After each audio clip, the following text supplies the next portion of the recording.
Good morning, everyone. We're just waiting for Mr. Traves.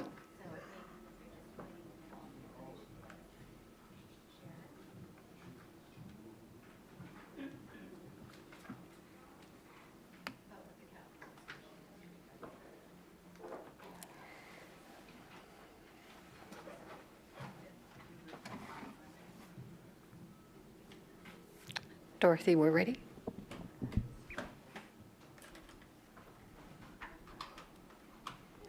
Good morning, everyone, and welcome to the Audit and Finance Standing Committee for January 17th, 2024. My name is Kathy Daigle-Gammon. I am Vice Chair of Audit and Finance, sitting in for our illustrious Chair, Councillor Paul Russell. So I'm not sure at this moment if I am auditioning or being evaluated as stepping in chair, but we'll see what happens by the end of the meeting and how I rate. Councillor Russell. We'll call to order. And so a land acknowledgement that the Halifax Regional Municipality is located in Mi'kma'ki, the ancestral and the traditional lands of the Mi'kmaq people. The municipality acknowledges the peace and friendship treaty signed in this territory and recognizes that we are all treaty people.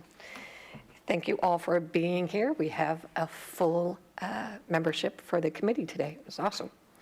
So we will ask for approval of the minutes of December 13th, 2023. So moved by Councillor Russell, seconded by Councillor Hensby. All those in favor, please signify by saying aye. Aye. Opposed, nay. Motion is carried. Thank you. Next is the approval of the order of business and the approval of additions or deletions. Madam Clerk, do we have any additions or deletions? No additions or deletions have been received by the clerk's office. Thank you very much. May I ask for a motion to approve, please? Councillor Stoddard and seconded by Councillor Cleary. All those in favor, please signify by saying aye. Opposed, nay. Motion is carried. Business arising out of the minutes, there are none. Conflict of declaration of conflicts of interest. Declaration of conflicts of interest. Hearing none, we'll move on. Motions of reconsideration, there are none. Motions of rescission, there are none. Consideration of deferred business, there is none. Notice of tables matters, there is none. Correspondence, petitions, and delegations. Madam Clerk Dorothy, do we have any? No correspondence or petitions were received through the clerk's office. Thank you. There are no presentations. Next on the agenda is public participation. As of 4:30 Tuesday, January 16th, there were no registered speakers. There are no registered speakers today. However, we will call from the gallery. Is there anyone that would like to participate, public participation? For the second time, is there anyone in the gallery that would like public participation? For the third and final time, is there anyone from the gallery that would like public presentation? Hearing none, we will move on. Information items brought forward, 12.1, Mayor Savage Provincial Financial Indicators Report for 21-22 of the Halifax Regional Municipality. Thank you, Madam Chair. I brought this forward because we don't really we were looking at this for a while every year, and this is something provincial government started to do to measure the relative strength of the financial capacity of municipal government. So we've always done fairly well compared to some other municipalities. So the first question is the last one that we have 21-20? That's the last one we have? To you, Mr. Mayor. Yes, that's the last one that's been received. So we have completed our financial statements for the 22-23 fiscal year, but that information is still waiting to be submitted to the province once they finalize their information that they're looking for. Yeah, thank you very much for that. So a few questions. One, some of the ratings have changed. So the liquidity piece is explained in the report. Can you just explain why we went into the red on liquidity? Yep, sure. Dave Harley, Director of Accounting and Financial Reporting. So when we're looking at the liquidity, it's important to remember this is a point in time when we're looking at this. So this was March 31st, 2022 was the point in time that these indicators are referring to. At that point in time, we had a decrease in our cash as we reported on our financial statements. The big factor in that decrease is the way we treat our investments. So if we have investments that are going to be turned back into cash within 90 days, they're reported as cash in our financial statements. At that point in time, that March 31st, 2022, we had actually just gone out for a significant investment at that point in time. So those numbers were not included as cash. That means that our cash number was much lower that year as compared to the prior year. The other impact that we had that year compared to the prior year was we had about $46 million in safe restart funds sitting in the reserves, which would have been included in our the numerator of that measure of liquidity. So that was actually an increase in our liquidity number the prior year. Those funds were no longer there as of that date, so that brought our liquidity number down. And if you were to see the numbers for our year that just ended March 31st, 2023, you'd see that number's actually gone back up because that timing on the investments is now more favorable in terms of our cash. Right. So you think in the next indicator we'll be back in the green on that? Yes. Liquidity?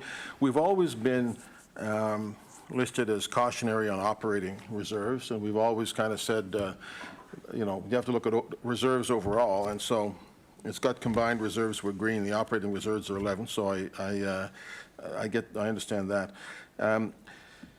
There was something in the report that caught my attention that I think we're going to be dealing with a lot in the next number of months and years in the municipality, which is that demographic trends in HRM have strengthened as people continue moving to the region, leading to strong growth in the tax base and future economic outlook. It's becoming apparent to cities across the country that growth in cities, because my question is always, when do we see the benefit of growth? And in discussing with a number of people, including the CAO, who I think is here, we may never see the benefit of growth because the cost of that growth falls primarily on cities. 60% of infrastructure is in cities. A province like Nova Scotia is seeing a tremendous benefit because of the population growth, because as soon as people come here, they pay sales tax and they pay income tax, and as inflation raises salaries, it also raises the revenue that the province gets without actually changing the tax rate. We've actually reduced our tax rate, and yet we have the challenges of growth. It's becoming clear that population growth is an economic benefit to provinces and the feds, but an economic cost to cities, because, you know, when people come to a city, they expect water to come out of the tap when they turn it on. They expect transit, they expect parks and that kind of stuff. So we're going to have to figure some of that stuff out. And the province have got big demands on their expenses too, health and everything else, but we probably have at least as many and maybe more. So I think that's going to be a real challenge for us. The one thing that's not measured, I don't think, in these financial indicators, it's reliance on, there's one thing here about dependency on one specific business or institution, and we do very well on that compared to some, you know, I think of Hansport and other communities which rely on a big economic generator. But what we don't seem to measure is our reliance on property tax overall versus other municipalities. We have a very, very high reliance on property tax here in Halifax. Some of that is deliberate. You know, we've eliminated the cost of transit for people on low incomes. We made a lot of things. We try to make things as free and accessible as possible. But I'm starting to see numbers that indicate we're very reliant on property tax. American cities, I think Chicago is like 40 to 50% reliant on property tax.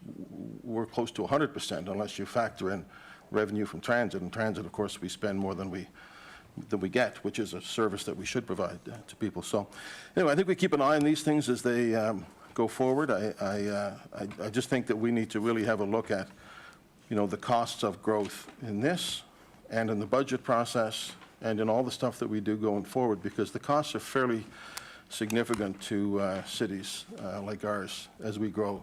80-some% of the growth of Nova Scotia is in Halifax, 60% of the infrastructure. But the provincial revenues have skyrocketed, federal revenues have as well, and ours haven't, and that's a challenge for us. Thank you, David.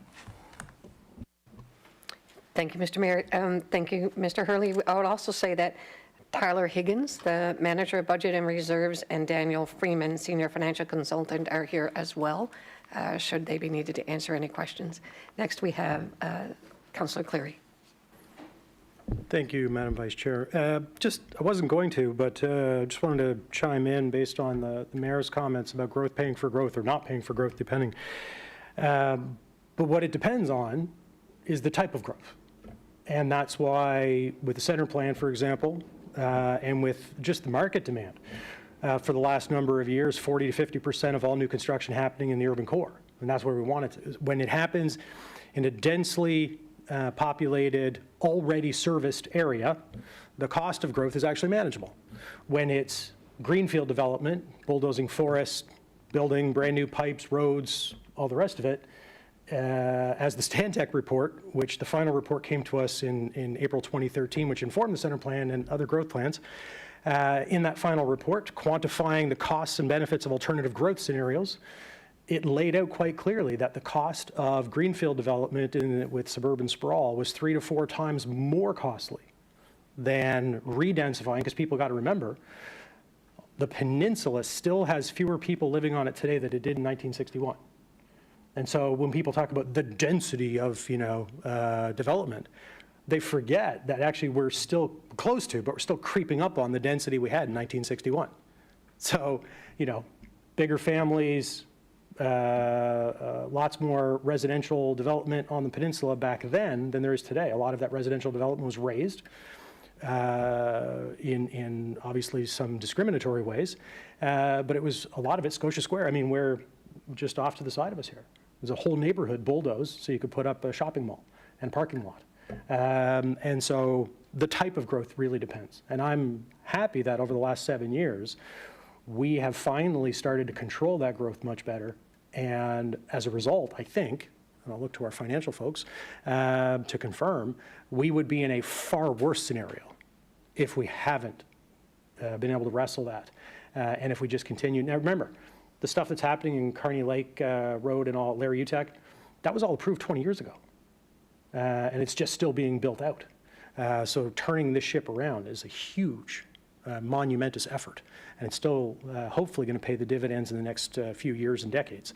But the point is taken that that infrastructure, 60% of it, we're paying for when Nova Scotians get to benefit from it.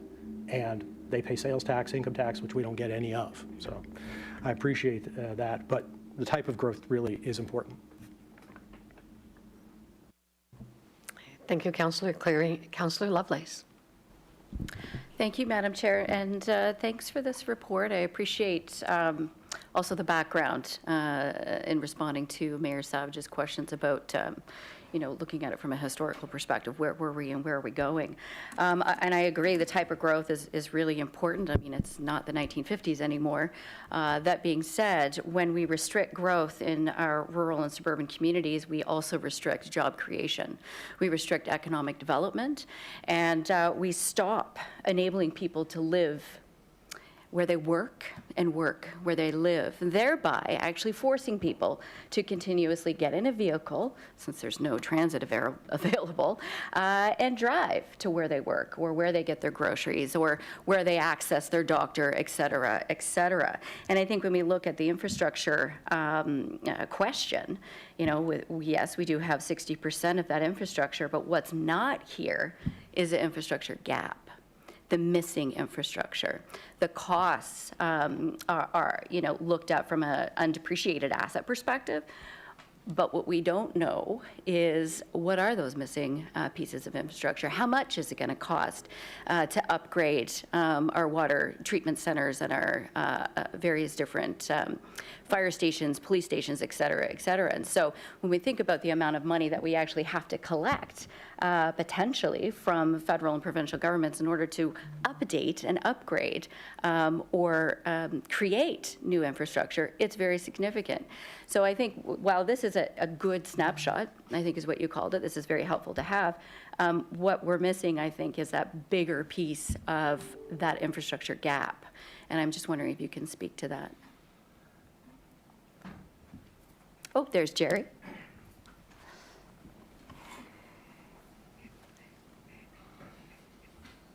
Thank you, Jerry. Thank you, members of Audit and Finance. Jerry Blackwood, CFO. I do apologize for being late. I had a meeting with Councillor Purdy upstairs, and you need to get the clock fixed in the boardroom. It's Thanks for backing me up on that, Councillor. Yeah, I certainly, staff certainly can agree that, you know, with your comment. But what's important, this isn't not an HRM staff report. No. This is, as Mr. Harley said, this is a provincial report, and they do this for all municipalities. Yeah. And so they basically take that off of the information in our financial statements.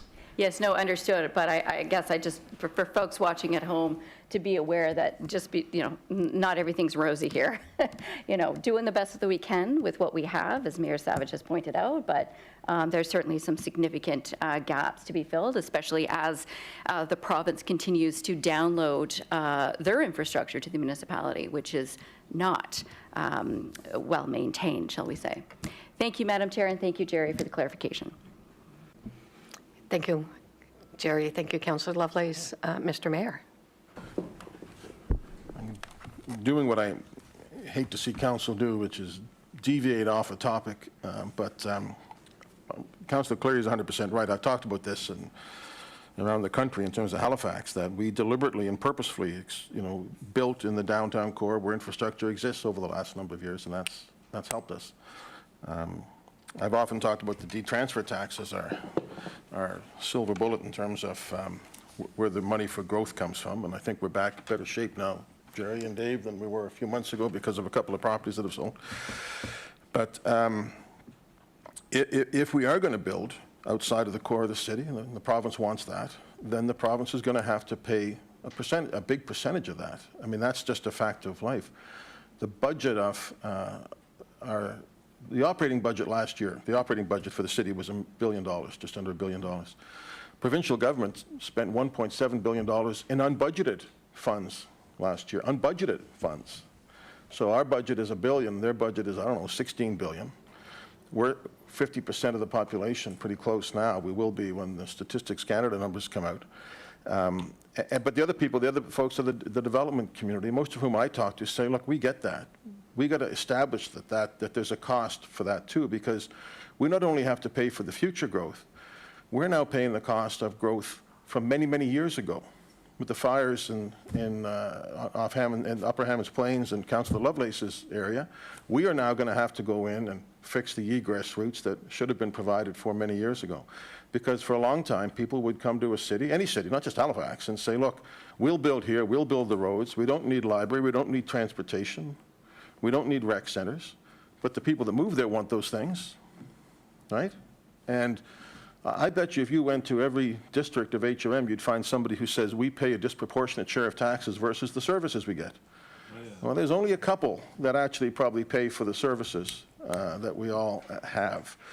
And so if we're going to have these developments, and I fully believe in complete communities outside the core of a city, Port Wallace, where I live, there's a great development going on there, but we have to understand that there are going to be costs to that, and they have to be borne. And it's not helped when, for example, development fees, already among the lowest in the country, are frozen. So it's a mature conversation we have to have with provincial and federal governments. We're having that with the feds in terms of a fiscal framework for cities. Look, property tax is a terrible way to tax people. It's a terrible way to tax people. I saw Andrew Coyne, of all people, writing this week about a municipal sales tax being in the option. There's lots of potential. One of them has to happen. I mean, I remember when I got elected mayor, I had Ames, pretty conservative business group, and I had CCPA, the Canadian Centre for Policy Alternatives, pretty progressive, both talking about getting away from property tax and putting it into the income tax system. We're not going to do that in the short term, but we need to have some kind of a conversation about how we're going to fund growth, because I'm telling you that the growth in Canada is coming from the cities. The cities are seeing the cost of that, but we're not seeing the revenue yet. And that's going to be our challenge. So we need to make sure our fiscal houses are. I'm an optimist. I get elected to be mayor as an optimist. I am an optimist. I believe in optimism. But there's a lot of real challenges that are coming from growth. I want growth. I'm a growth politician. We need to make sure that the benefits of that are spread among those who have the costs of it as well. And so that's why I pulled this forward to have that conversation. Thank you very much. Thank you, Jerry. Thank you, David. Thank you, Madam. Thank you, Mr. Mayor. And now we will move on to reports. We have our Auditor General report next on the agenda, the follow-up review of the 2021-22 audits. With us, we have Andrew Atherton, our new Auditor General, and Ashley Maxwell, Audit Manager, who will provide a presentation on the follow-up review of 21-22 audits and answer any questions from the committee. And I did ask if Mr. Atherton might indulge us with a small bio and introduction as welcome. It is his first presentation to Audit and Finance in his new position. Welcome, Andrew.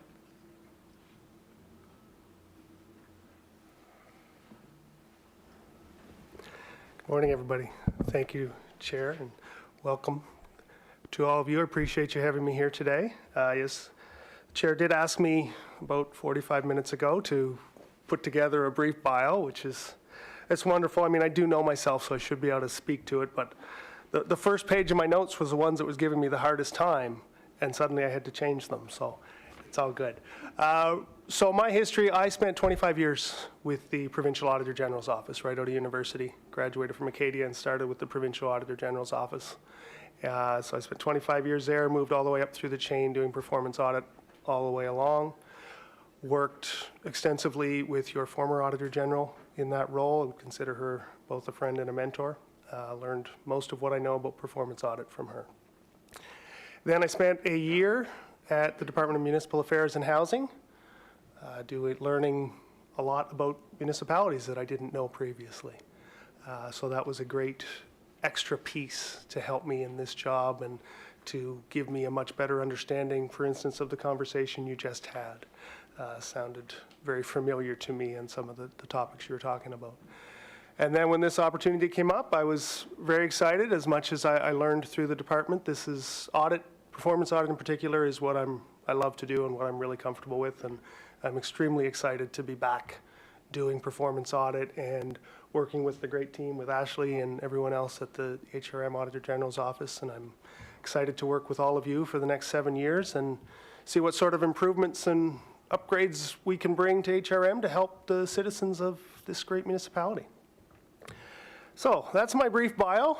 I guess the only other piece I should add, and Councillor Lovelace is certainly aware of this, if I'm not working, you'll find me at a curling rink. It's very much my passion, so if anyone ever wants to fill an hour talking about something, you know, just bring up curling to me and we'll be able to go on for quite a while. So, happy to be here today to present my first report, follow-up report, looking at the audit of fire inspection services and solid waste management. As mentioned, I have Ashley Maxwell, Audit Manager. She was responsible for the fire inspection audit. She's with me today. Thank all the folks back in the office who have done all this work and who have kept the office moving while the process was underway to hire me after Evangeline had left. They've done great work, and I've very much enjoyed working with them over the last month and a half. It's a great team, so I just want a little shout out to them for everything they've done. Would also like to acknowledge the management at Public Works and Halifax Fire and Emergency for the work that they have done in implementing the recommendations they've done so far. It's a lot of work to do this, and I appreciate their efforts. So with that, let me move on to the details. Now, how do I flip? I don't seem to have slides in front of me. How do I make that happen? It's that. I think I'm getting there. There we go. Okay, we're good. Perfect. Okay, so as you can see, Public Works has successfully completed both of the recommendations that were made to them under solid waste management, while Halifax Fire still has some work to do with 6 recommendations remaining from our September 2021 audit. I encourage all of you to continue to push HRM management to see those 6 recommendations completed. I'll jump into the details now a little bit more about what has been done, what's outstanding with Halifax Fire. Despite the work remaining, there have been some important steps taken by management in moving fire inspection services forward. Included in that, they've documented the risks to Fire Prevention Division's operations, including setting up appropriate mitigation strategies. They now have a regular update process to create an inventory of inspectable buildings. They've established expectations for staff productivity and inspection documentation, including prioritization of work and ensuring proper documentation is maintained to allow follow-up inspections as necessary. And they've developed a list of dry hydrant needs and prioritized capital funding. Basically, they have a plan for where to focus their limited resources available for installing those dry hydrants. But there are certainly some things left to be done, and again, this is where you folks should really be focusing your attention and keeping your eye on where things are going. One thing I'm going to clarify before I get into this is just I can't speak to what progress management may have made on the outstanding recommendations. Our follow-up approach is to determine whether they have met them or not, and if they haven't met them, then we report them as not complete. Any sort of details on where they stand, what their timelines are towards completion, would be best obtained directly from management. So at a high level, here's what's outstanding. They need to develop and implement detailed plans to meet fire inspection obligations. Basically, they need details on how they're going to get all the work done they're required to do. They need to implement a system of fire inspection, including how often buildings should be inspected. Some requirements, as I understand it, mostly for assembly buildings, are defined through provincial regulations, but some are left to management to define. Halifax Fire have yet to define these, making assessing performance difficult. They also need to update their fire inspection policies and procedures. Some of these date to 2012, and they really need to be reviewed and potentially updated to reflect current operational realities. They need to implement a quality assurance process. Without a QA process, consistency among files and inspections is pretty hard to achieve. And finally, they need to develop performance indicators with meaningful targets. You can find the specific recommendations that are still outstanding in our report, and I encourage you to ask management for a status update and their plan to complete those recommendations. Our office intends to revisit the 6 remaining recommendations probably early in 2025. We usually go every 18 months to look at them. This report was delayed a bit because of the events early in the spring and summer with all the wildfires. We decided to hold off for a little bit, so we're well past the 18 months now, so we'll likely be going back early in 2025 to see where things stand. Now, jumping quickly to solid waste, as we said, well done to Public Works. They've addressed both of our recommendations. Specifically, they've improved their review and documentation around consultant reports and their contract monitoring related to the Otter Lake facility. Not a lot else to say there, but good job. Before we move on to any questions you may have, just a quick heads up on what's coming next for us on follow-up. Our Respectful Workplaces audit was released in June of 2022, so is due for us to follow up any time. Our team has sent out the initial request for information, so we're starting the work on that, and we'll be looking to report that in the coming months. With that, I will conclude my presentation and turn the floor back to you, Madam Chair, to answer any questions that councillors may have. Thank you very much, Andrew. Chair Russell. Thank you very much. I'm going to do my best. I apologize if I lose my voice. This has been a challenging couple of months, to say the least. Andrew, it's good to see you here. Thank you very much. I have always appreciated auditors. I'm one of the weird ones. And I think it's a strength of HRM that we have an Auditor General and someone who is able to have an independent view of deep inside the business units and make sure that all sorts of things are being covered. In this case, I find it concerning that we are 18 months, I'm going to go with just the 18 months, even though it's longer than that, past when this was due. And there are still so many recommendations outstanding. I appreciate the need for them to be resolved, and I would look to management to make sure that those are resolved, both of HRM and of Halifax Fire. With that, I'm going to take the suggestion that you made and was going to look for this anyway. I'd like to move that the Audit and Finance Standing Committee direct the CAO to prepare a status update and an action plan on the outstanding recommendations for the management of the fire inspection program, and return to Regional Council or the Audit and Finance Standing Committee within 3 months with that. Thank you, Councillor Russell. Chair, and seconded by Councillor Lovelace. Councillor Russell, would you like to speak to the motion? Yeah, simply this is looking to make sure that we have an understanding of how these recommendations, where they sit right now, recognizing that there is a time gap, and looking to see what the path is to make sure that these recommendations are complete. Now, I'm not sure if that would come back to Audit and Finance or if it would come back to Regional Council. But that's simply it. I'd like to see this work completed, and I'd like to know how we're going to get there. Thank you.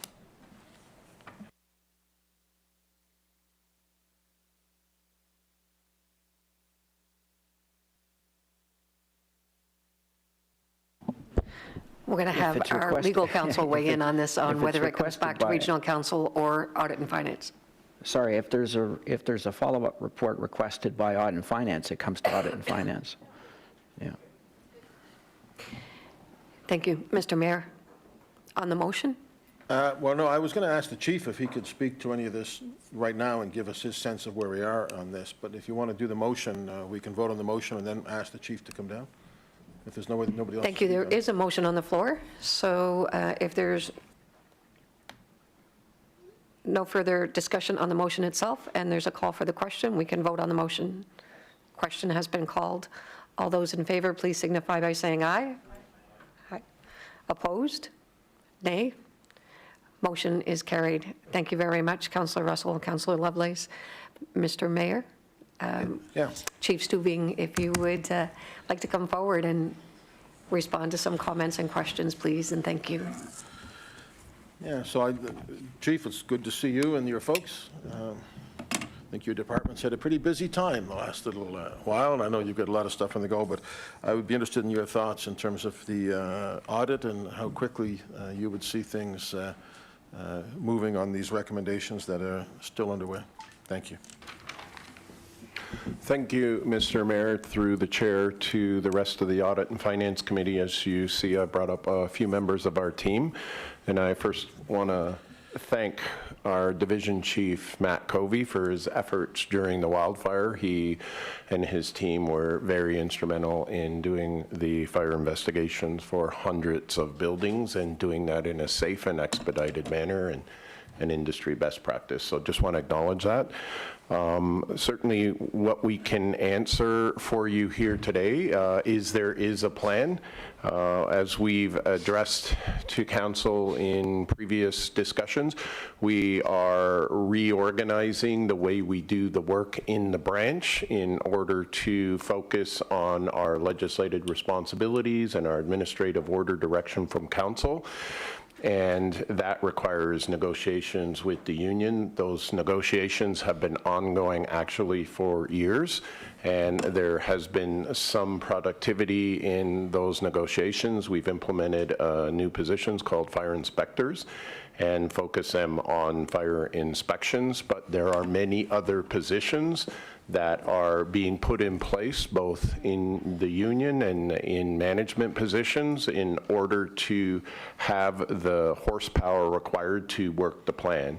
So there certainly is a wholesome plan to do the work, the important work that's done by our Fire Prevention Division, and we're certainly here to answer any questions you have on that.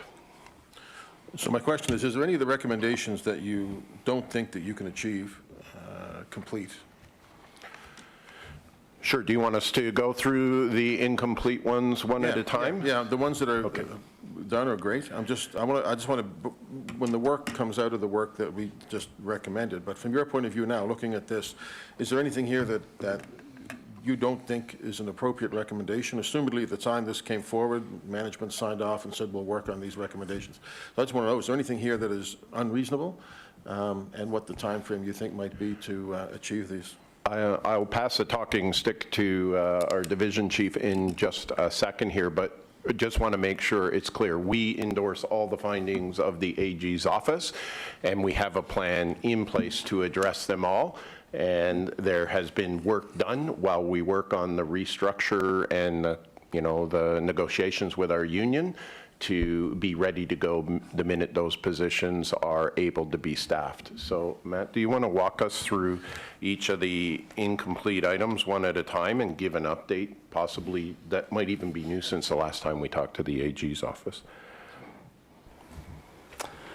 Thank you, Chief. Through the chair to the committee, starting, I guess, on recommendation 1, I would just defer to Chief Stubing's comments about the restructure that we have been working on for a couple of years. And there has been progress. I see that not being an unreasonable request, and I think that we'll see progress this year that might bring that to a conclusion. Recommendation 3 is a request for us to create a program, and it's an information technology style request that requires us to develop a technology to direct our inspections based on risk. We originally thought we'd be able to achieve this through a jurisdictional scan, find another municipality that was doing the same thing. We approached several across Canada and the US, and we were unable to find anyone that does this. So we're forced to build this in-house. It's surprising that no one does this, but that's the case. A lot of them actually ask us to send us ours once we build it. So we're working on that. We do have a mock-up that is functional, but not yet ready to be put into practice. So I see that, being directing our inspections, that software in give or take 6 months, pending no major disasters with the IT part of it. And yes, we have a vendor. Excuse me. Would you mind, just for anyone from the public who might be watching, to just paraphrase what the recommendation is before speaking to the plan, if you don't Certainly. mind? Thank you. Yeah. So the recommendation 3 was Halifax Fire should develop and implement a system of fire inspections, including how often buildings should be inspected. Schedule and monitoring processes should also be developed and implemented to ensure fire inspections are completed as planned. And so just to add to that is that we have Esri as the vendor that we're working with, and we have had great results with them with another one of these recommendations that we've succeeded completing. So we're just kind of going through that process.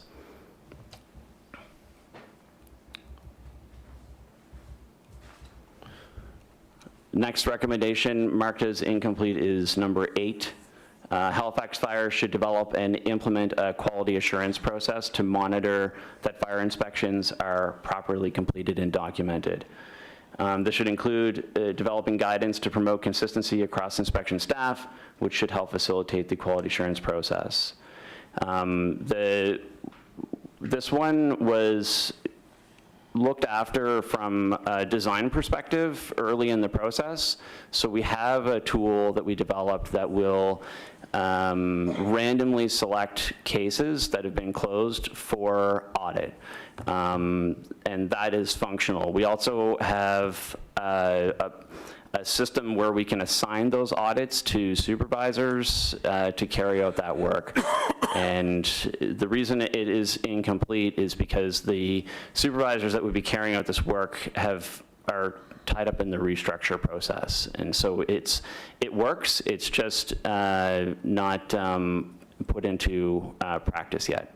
The chief and I spoke about putting in an interim role, using another resource outside of the restructure to carry this work on. So I think we'll have an interim solution to this where we can put this into practice.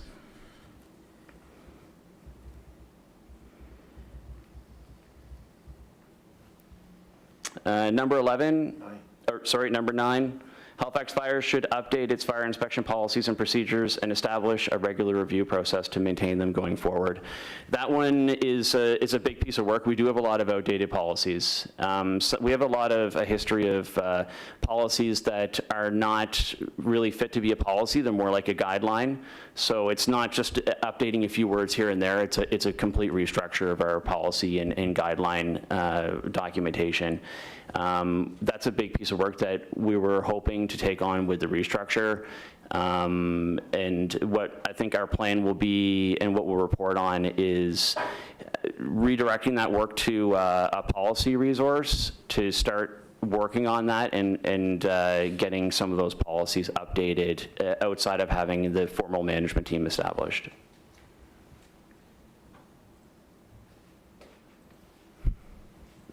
Just to add, we have onboarded a term position to work on that additional work because we're doing policy review across our whole department, and that term position was just approved recently and is being onboarded this week, actually.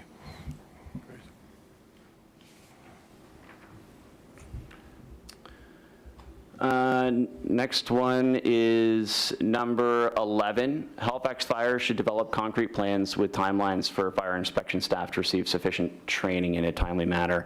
This is a solid recommendation. The training available to fire inspectors in Nova Scotia right now, bringing someone on who and training them from the beginning is a 7 to 8 year process.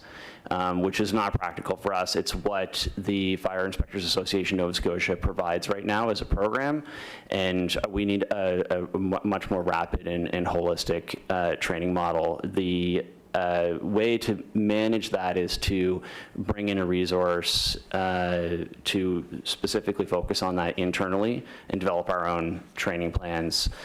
Of course, that position is also part of the restructure. So I see once we have that resource in place, that won't be a difficult thing to do. It'll be time intensive and work intensive, but absolutely achievable once we have a person to focus on it.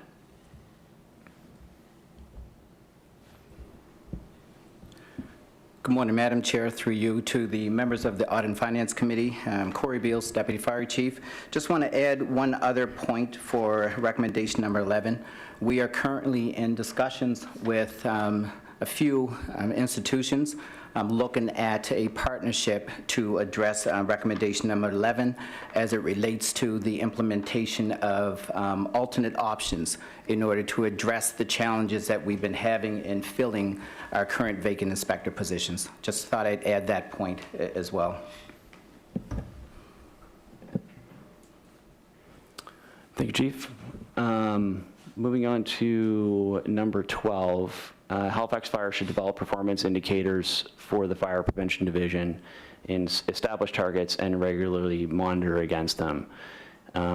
We did a lot of work in this area. We have a number of targets that we're monitoring and tracking, both division-based against our program goals, which is fire inspections and closed cases, in addition to tracking individual staff and their individual performance. I meet with all the fire inspection staff, all the division staff, once a quarter to go over their performance and assess that and provide recommendations. What we haven't established is things like a minimum target of closed cases that we expect staff to achieve, say for a quarter or a year. We haven't gotten that far along. Right now we're still assessing the practical productivity of staff. As we've seen year over year increases in performance, we're not really sure what they're fully capable of. So far we haven't really plateaued for what's possible, and so setting targets is something that will come once we've established that.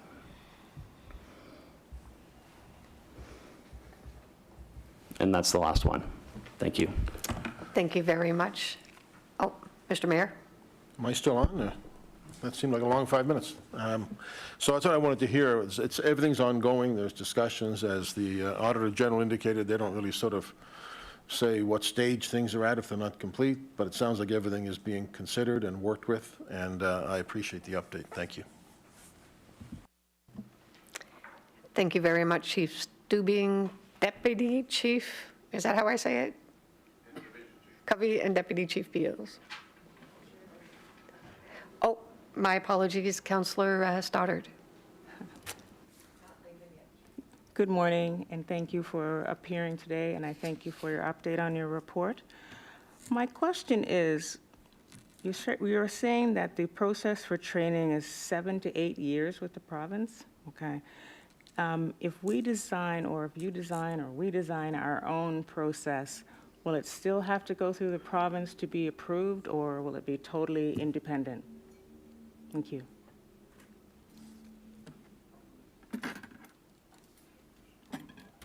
Oh, there we go. Thank you for the question, Councillor, through the chair. Right now in Nova Scotia, the fire inspection qualification is not legislated.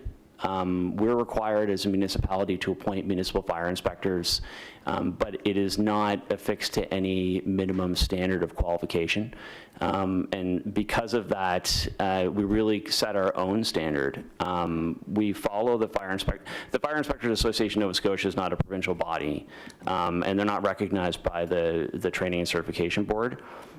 So they're a body. They're you know, we appreciate their training that occurs twice a year, but it's just not fast enough for the rate that we need it to operate at. But there's no requirement for us to fulfill that training in order to carry out our work. We can do it in-house without any kind of legislative amendment. So just clear, oh, sorry. Go ahead. No, it's a good question through the chair to you, Councillor. In addition to the comments from our division chief, this would be very similar to what we do with our career and volunteer firefighters. We have instructional staff that train them from the ground up to be able to do that work. And historically, the fire department here, which is very common across Canada, so everywhere across Canada is really dealing with this challenge. Historically, fire prevention staff have come from being firefighters. And then you take firefighters into the fire prevention branch and train a firefighter to do fire prevention and code work, which is a totally different skill set. And that training is the training that we're talking about, trying to be able to address in a faster time frame than 5 to 7 years. So our strategy will be to have staff in our organization that have the ability to train people, whether they are firefighters or civilians, to be able to do that work in an expedited manner. We have the expertise of people that can mentor them, very similar to our MFR program and our career and volunteer recruit program, where we provide accredited, approved training. So we would not be mavericks training something that nobody else recognizes. We would be doing accredited training where accredited training is available, and expert training and mentoring and development of our staff. This is part of the restructure, and we need, you know, that restructure in place to have the horsepower to do that work.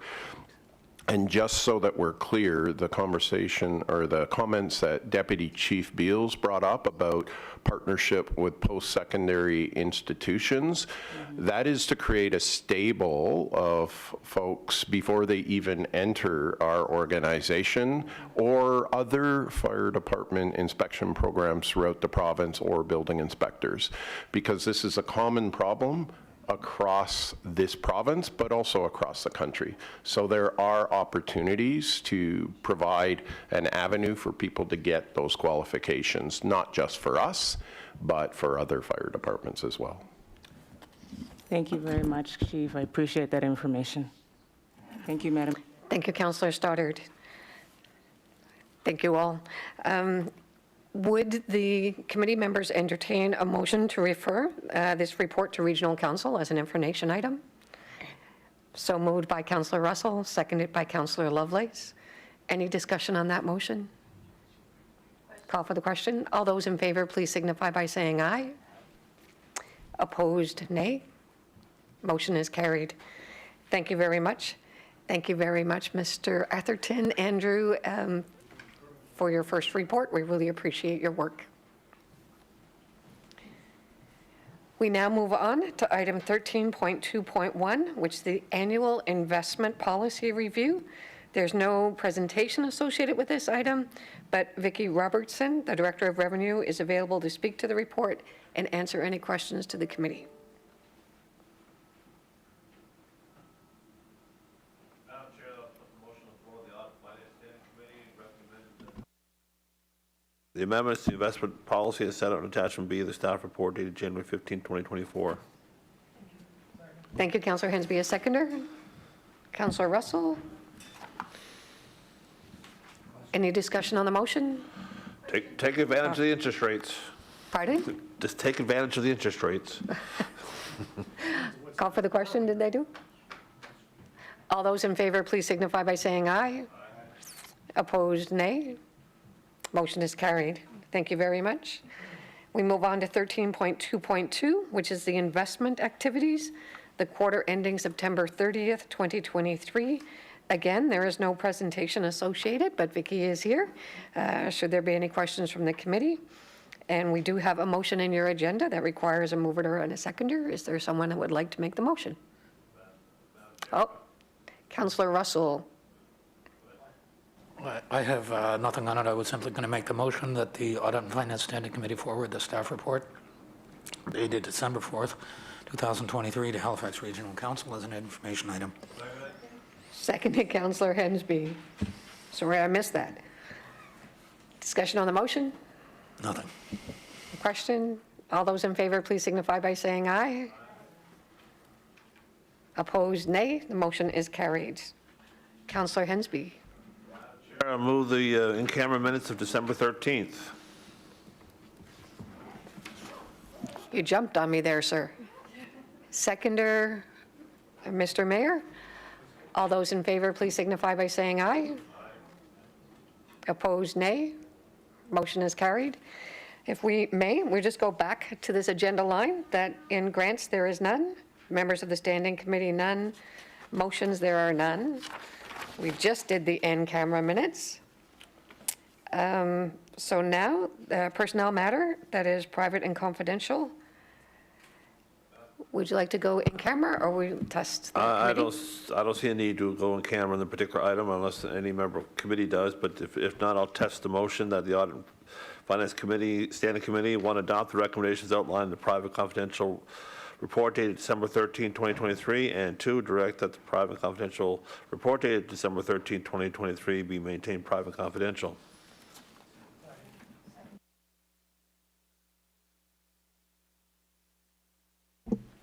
My apologies. Seconded by Councillor Cleary. Is there discussion on the motion? No discussion. Call for the question. All those in favor, please signify by saying aye. Those opposed, nay. Motion is carried. There are no added items. Notices of motion, there are none. The date of our next meeting is February 21st, 2024. And we would now ask for a motion to adjourn. Councillor Russell, at 10:54, our adjournment. Thank you all very much. I feel like I'm sitting next to Godfather here. I know. Thank you all very much. And thank you to staff that were present. Thank you, Dorothy.